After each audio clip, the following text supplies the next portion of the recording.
Hey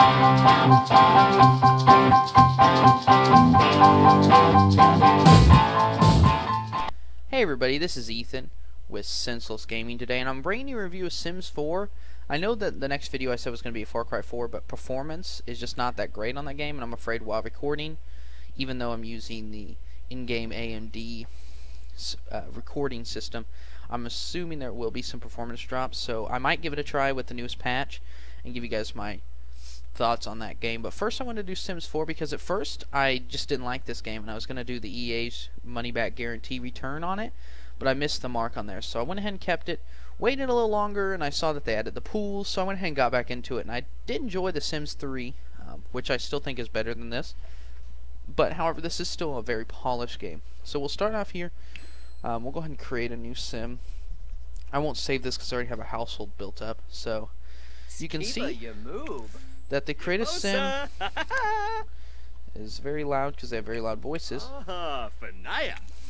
But the Sims do look quite a bit better, and you do have a couple options. You can, move the sliders. I'm sure you've seen enough about this if you were looking in the Sims.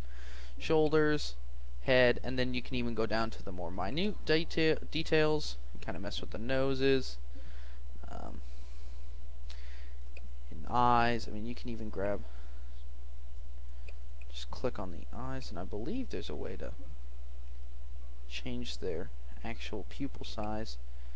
You can kind of change it up. It's just a lot more customizable as far as body shape than the Sims 3. However, what it loses out on that, the Sims 3 did have, if you look at your shirt, you have these options available to you, and that's all. Whereas the Sims 3 allowed you to change any color to anything you wanted to. This one you're limited to the current styles that they have preset available for you. So that is kind of disappointing. Also, the aspirations are a bit lacking. I mean, there are still some there, and then from there you choose kind of what your aspiration is.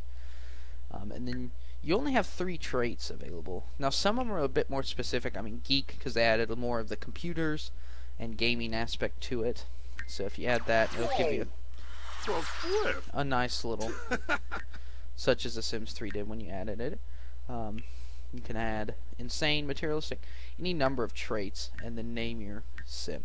So it is a little more intuitive and speedier than the Sims 3 was compared to all the sliders, but you do lose out for what you gain on the style options, which is kind of a disappointment. I would have liked to have seen the style options with the without the sliders with this kind of build. That would have been something a little more perfect and a good balance between them. So we'll just go ahead and main menu that. No need to play that. So we'll go ahead and start up the game. I'll go ahead and get right into that here.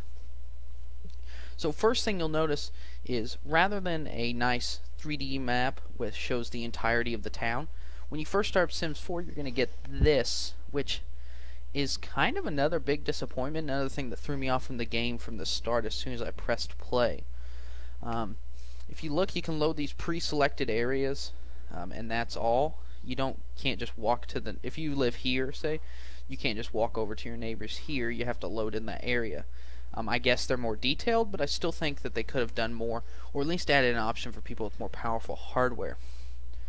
And then there's also a second side of town. So there's the Willow Creek, which is your standard, green lush, Midwestern-ish town, I guess you could say. Somewhere, just a normal. And then on this one you have more of like an Arizona, New Mexico type desert area. And my assumption is that they're close. There's no way to tell, like I said, but you can move from one to the other. So I have no idea the distance. It seems like each of them have a main park though, which is nice. But still would have been nice to just be able to walk wherever. So we'll go ahead and start on the Willow Bricks. I have a family here. We'll go ahead and do it. It's just me and my friends here. Go ahead and press play there. Loading screens is one thing you'll have to get used to with Sims 4 because each time you travel somewhere, go somewhere, you will get a loading screen, which is kind of disappointing considering what they had to work with.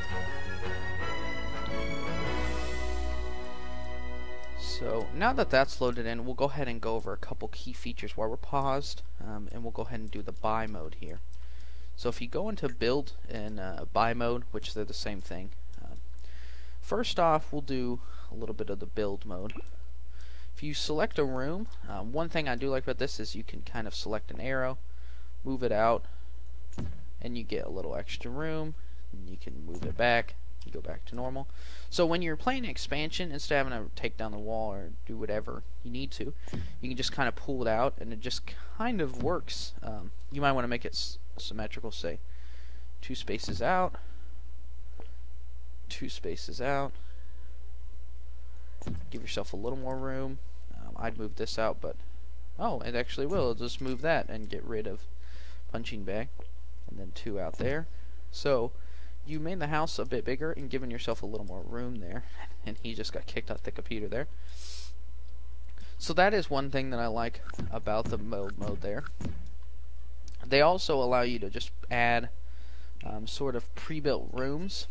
So say you want a Victoria's Victona kitchen, you can select which style you want, buy that room, and then just kind of set it in wherever. Obviously you don't want to put it in the middle of your house like I did, but that is something that is kind of nice to be able to buy customized rooms.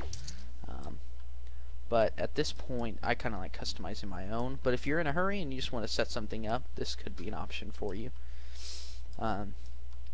One thing I also didn't speak to in the Sims creation menu there is the graphics. They are a bit better than Sims 3, but I feel like Sims 3 was stretching for more realism, whereas Sims 4 seems like quite to be photogenic. You can make ugly Sims, you just have to try. Of course, these are the couple of my friends here, and we don't look anywhere near as good in real life. So the house, this is a pre-built house. I didn't make it, so I haven't really built from ground up yet like I did in the Sims 3. I need to experiment a little more with that, but based on the build tools I've used to expand on houses, it seems to be pretty simplistic. So one of the other things here while we're in buy mode that's kind of bugged me is there are a couple locked features and some, if I could speak today, there's some locked store items that you can buy, such as the bed. It's unlocked by reaching level 10. It seems like a lot of the top tier things are normally unlocked through some means of career based unlock. Now if you notice though, it's not really top tier because energy 10, stress relief 8, discomfort relief 8, and then if you look at this one, it has energy and stress relief, however, and discomfort relief is 10, so it's not technically the best, but it is something that has to be unlocked. So if you like the style of it, you know, it's something that you'd have to deal with. And it seems like there's something like that in every spot. There's the certain kind of chairs, there's a couch that you have to unlock.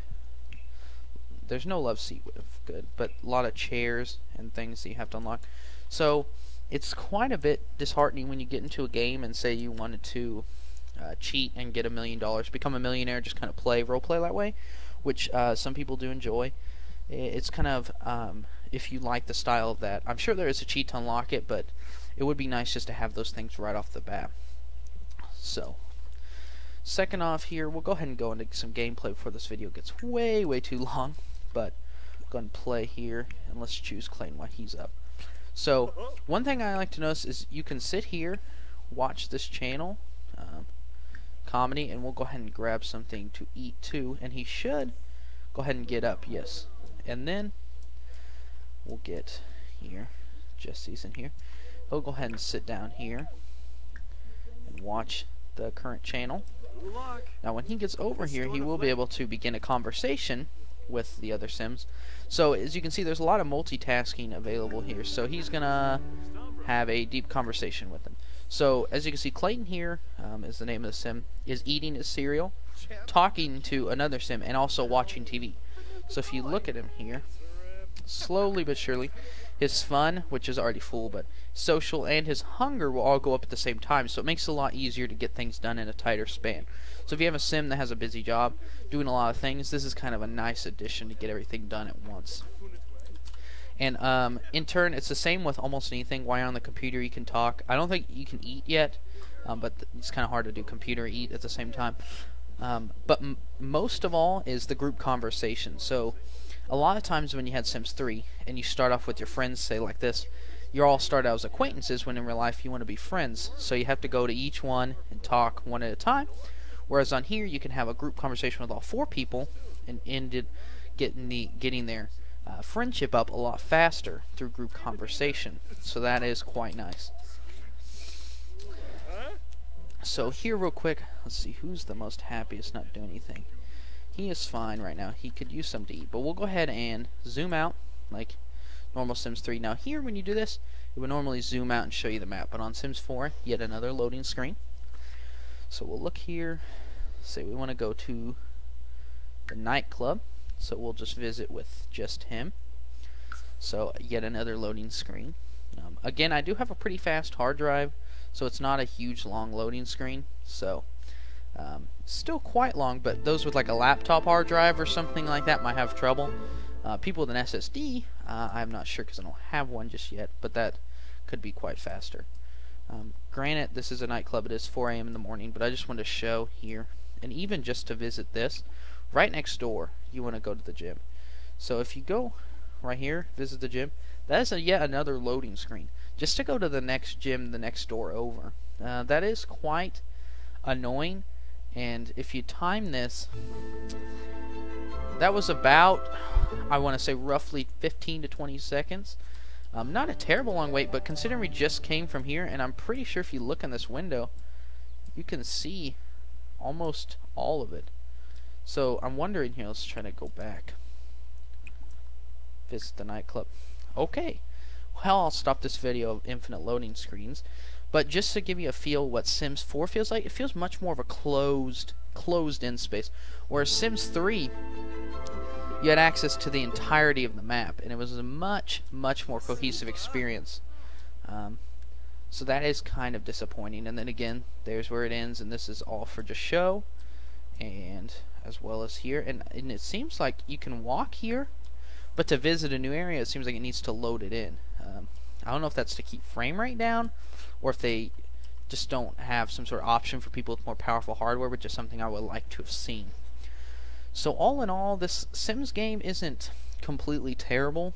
It isn't anywhere near the caliber of what Sims 3 was.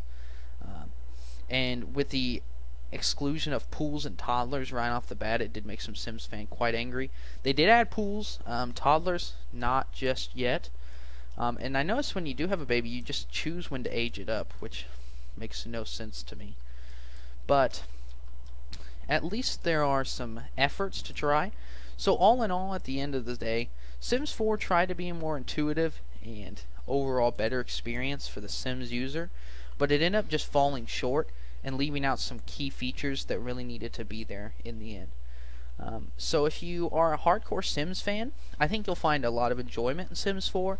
If you're just now jumping into the series, I would recommend getting Sims 3 first, because now Sims 4 is on. It sure has a price drop. You can always find it on sale, I'm sure, somewhere. So if you have Sims 3, bought all the expansion packs, and you're just tired and worn out and you want to move on to something else, this is definitely an option for you. If I had to give it a numerical rating, I'd say 7 out of 10. It really reached and tried to become something new, but it just fell way too short of what its aspirations were. So if you are a diehard Sims fan, definitely pick this up. If not, go ahead and start with Sims 3. Thank you for watching, though. This has been Ethan with Senseless Gaming, and that was my review of Sims 4. Today is actually Wednesday, so this will probably, or Wednesday, Thursday-ish.